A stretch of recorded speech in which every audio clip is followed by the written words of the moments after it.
শ্রীকৃষ্ণ অর্জুন সংবাদ গর্ভগীতা। অর্জুন বললেন, হে মধুসূদন, কৃপা করে আমাকে বলুন যে প্রাণী কোন দোষের কারণে গর্ভবাস করে থাকে। প্রাণী জন্মের পূর্বে গর্ভে কষ্ট পায় আর জন্মানোর সময়ও অসহনীয় পীড়া পায়। এর পরেও সে রোগ ব্যাধির কারণে দুঃখ পায়। বৃদ্ধ বয়সে পৌঁছাতে পৌঁছাতে তাকে রোগ ব্যাধি ঘিরে ফেলে আর তারপর তার মৃত্যু ঘটে। সুতরাং হে ভগবান, কৃপা করে আমাকে এটা বলুন যে কোন কর্ম করলে মনুষ্য এই জন্ম মৃত্যুর চক্র থেকে মুক্তি পেতে পারি। শ্রী ভগবান বললেন, হে ধনুর্ধারী অর্জুন, জন্ম মৃত্যুর বন্ধন তো সেই সব প্রাণীরই নিয়তি যে এই সংসারে জন্মগ্রহণ করেছে। যেসব প্রাণী সংসারের এমন বস্তুর সাথে মোহেতে জড়িয়ে পড়ে যা একদিন বিনষ্ট হয়ে যাবে, তাদের মনে এই নশ্বর বস্তুকে প্রাপ্ত করার ইচ্ছা থেকে যায়।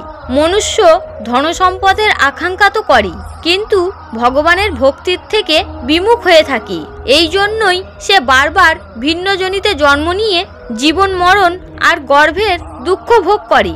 অর্জুন বললেন, হে মাধব, সংসারের মোহ মায়া থেকে নিষ্কৃতি পাওয়া তো অসম্ভব। আমাদের মন 5 ইন্দ্রিয়ের বশে।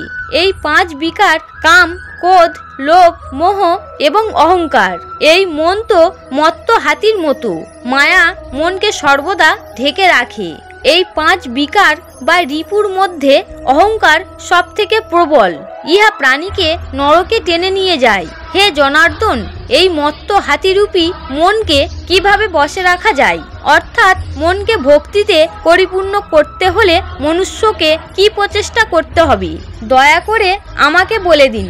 শ্রীকৃষ্ণ বললেন, হে কৌন্তেয়, যেভাবে মত্ত হাতিকে বশে রাখার জন্য মহাবৎ অঙ্কুশকে প্রয়োগ করতে হয়, সেই রকমই মনকে বশে রাখার জন্য জ্ঞানরূপী অঙ্কুশকে প্রয়োগ করতে হয়।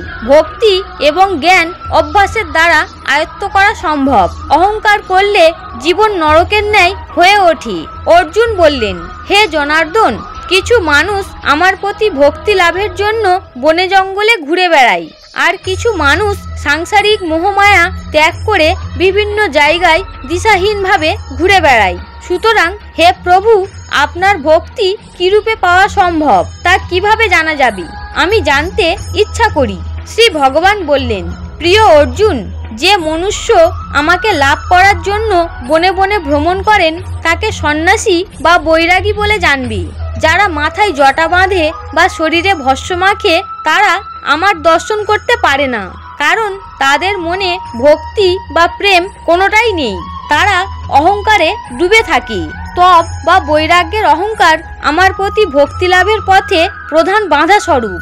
শুদ্ধ মনে যে আমার ভক্তি করে সেই সৎ অভ্যাসেই যে কাম, ক্রোধ, মোহ, লোভ এবং অহংকার থেকে মুক্ত, তাকেই আমি দর্শন দিয়ে থাকি। অর্জুন বললেন, হে মধুসূদন, মনুষ্য এই 5 বিকারের বশবর্তী হয়ে নিজের এই সাংসারিক জীবনকে নষ্ট করে ফেলে। হে মাধব, কোন পাপের কারণে কারো স্ত্রীর অকাল মৃত্যু হয়, কারোর পুত্র মারা যায় এবং কোন পাপের কারণে মানুষ নপুংসক হয়ে যায়, আমি জানতে ইচ্ছা করি। শ্রী ভগবান বললেন, হে অর্জুন, যে ব্যক্তি ঋণ নিয়ে তা পরিশোধ করে না, সে এই পাপ কর্মের জন্য তার স্ত্রীকে হারান। যে কারোর বন্ধক নিয়ে তা ফেরত দেয় না, সেই দোষে তার পুত্র মারা যায়। যে ব্যক্তি কাউকে সহায়তা করার প্রতিশ্রুতি দিয়েও সময় মতো তা পালন করে না, সেই ব্যক্তি নপুংসক হয়ে যায়। এই সবগুলোই হলো ভয়ঙ্কর পাপ। অর্জুন বললেন, হে পরমেশ্বর, মনুষ্য কোন পাপের কারণে সবসময় রোগ ভোগ করে আর কোন পাপের কারণে ভার বহনকারী গাধার জন্ম প্রাপ্ত হয়? স্ত্রী তথা গাধার জন্ম প্রাণী কোন পাপ কর্মের ফলে পেয়ে থাকে? কোন কুকর্মের জন্য সে জঘন্য পশু হয়ে জন্ম নেয়, তা আমাকে কৃপা করে বলুন। শ্রী ভগবান বললেন, হে ধনুর্ধারী, যে ব্যক্তি নিজের কন্যা সম্প্রদান করেও তার মূল্য বুঝে নেয়, অর্থাৎ যে নিজের কন্যাকে বিক্রি করে, সে সর্বদাই রোগী হয়ে থাকে। যে ব্যক্তি অভক্ষ ভোজন করে এবং বিষয় বিকারের জন্য মদ্যপান করে সে গাধার জন্ম প্রাপ্ত হয়। যে মিথ্যা সাক্ষী দেয় সে স্ত্রীর জন্ম পায়। যে নারী রান্না করে প্রথমে ভোজন করে এবং পরে ভগবানকে অর্পণ করে সেই নারী বিড়াল, কুকুর প্রভৃতি যোনিতে জন্মগ্রহণ করে।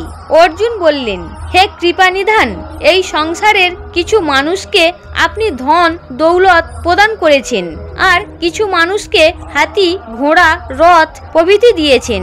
তারা কোন পুণ্যকর্ম করেছে কৃপা করে আমাকে বলুন। শ্রী ভগবান বললেন, হে ধনঞ্জয়, যে উত্তম মনে কাউকে স্বর্ণ দান করে সে উত্তম বাহন তথা হাতি, ঘোড়া, রথ ইত্যাদি প্রাপ্ত হয়। যে ভগবানকে সাক্ষী মেনে কন্যাদান করে সেই ব্যক্তি উত্তম পুরুষ রূপে জন্ম নেয়।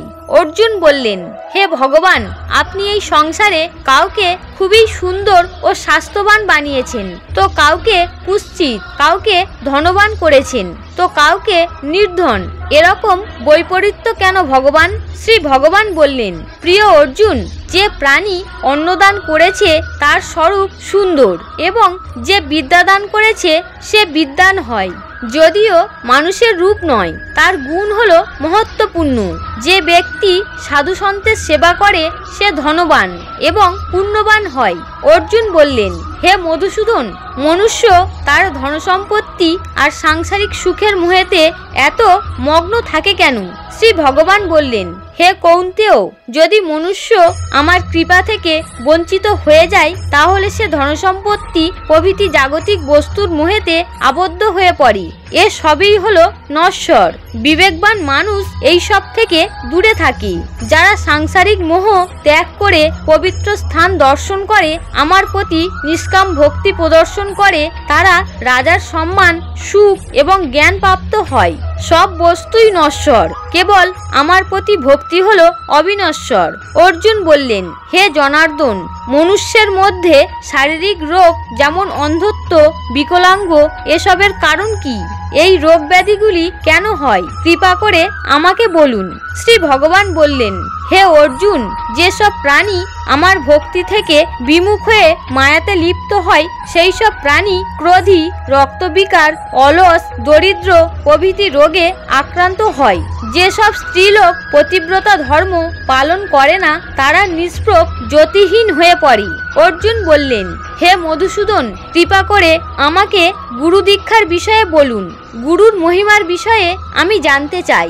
শ্রী ভগবান বললেন, হে অর্জুন, তোমার এই প্রশ্ন সমগ্র মানবজাতির জন্য ভীষণ কল্যাণকর। তুমি ধন্য। ধন্য তোমার শিক্ষা, ধন্য তোমার মাতা পিতা যাদের তুমি পুত্র।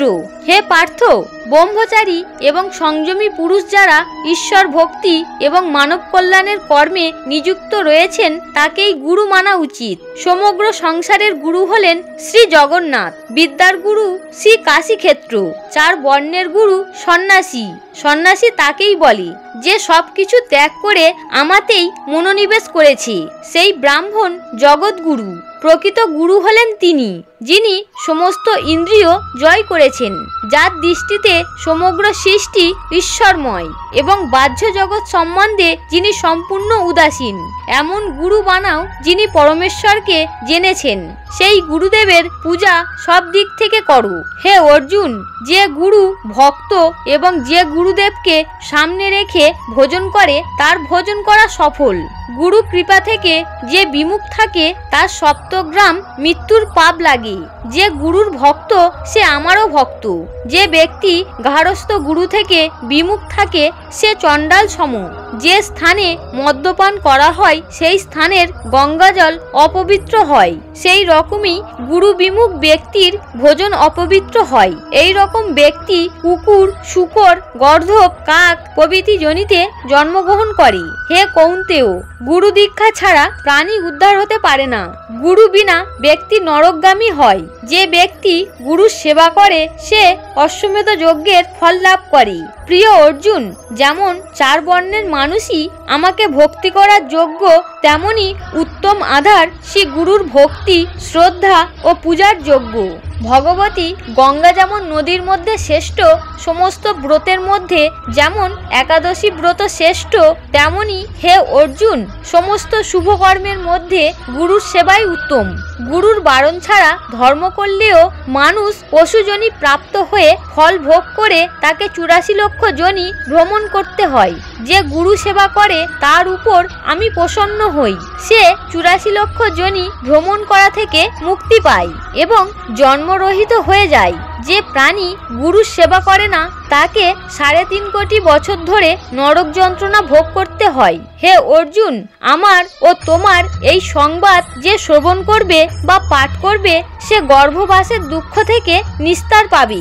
এই জন্য এই পাঠের নাম গর্ভগীতা। ভগবান শ্রীকৃষ্ণের মুখ থেকে অর্জুন এই গীতা শ্রবণ করেছিলেন। আপনাদের শ্রী ভগবান ও অর্জুনের এই কথোপকথন যদি ভালো লাগে তাহলে ভিডিওটিতে অবশ্যই একটি লাইক করবেন এবং কমেন্টে অবশ্যই জয় শ্রীকৃষ্ণ লিখতে ভুলবেন না। সকলে ভালো থাকুন, সুস্থ থাকুন। হরে কৃষ্ণ।